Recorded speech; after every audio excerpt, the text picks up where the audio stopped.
Hiya John, great to meet up at the range yesterday evening and do some further work on your game. First of all, relating to the changes that were made in the first lesson, setup's improved no end. The left shoulder is working down much better than before and working down for much longer than before, and as a result we're not moving off the ball anywhere near as much. Could you improve that a little bit? Definitely.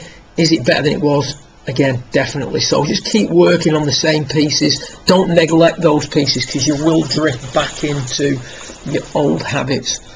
So continuously working on maybe putting a little bit more weight on your left side at setup. We discussed that. Keeping the handle of the club forward, we also discussed that.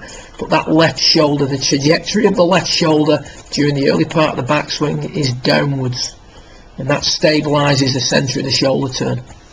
One of the things we noticed was that from face on, the left arm travels quite a long distance, gets quite close to your head.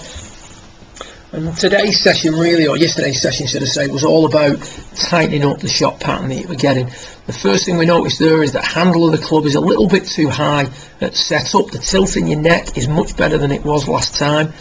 However, what we were doing is, whilst the shoulder was working down, the hands were trying to take the club back in a straight line. So it's sort of contradictory. Keeping the club on a straight line doesn't really allow you to get the left shoulder working down correctly or enough. So you can see there the hands elevate above the hand plane too soon. That trend continues, and as we approach the top of the backswing, the butt of the club is slightly above plane, and then there's a lift at the top. So you can see there's a lift. The right arm, the top of the right arm comes off the rib cage and the arms move outwards. When the arms move outwards and get above plane, you can see here you're going to present the neck of the club to the ball, manifest itself as a shank with an iron or a shot that's way out the heel with your driver, which is pretty much what you've been experiencing. So the feelings or the move and the thought that we talked about were, we've got a glove under the base of the right arm. Remember, when you play golf, you can tuck your sweater under there if you desire and get the same feel that you've got in practice. That's within the rules of the game, so we're not cheating or fiddling anybody if we do that. We then talked about getting the hands to work in more.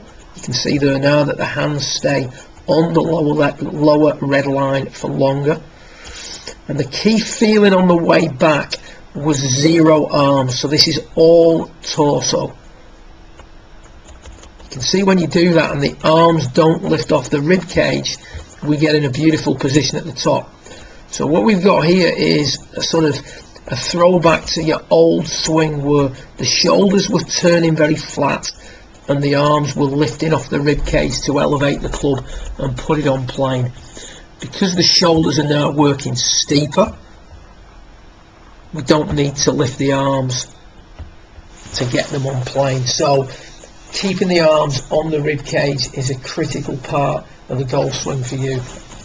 Key feelings from your session: on driver, ball back, handle forward. We discussed the reasons for that.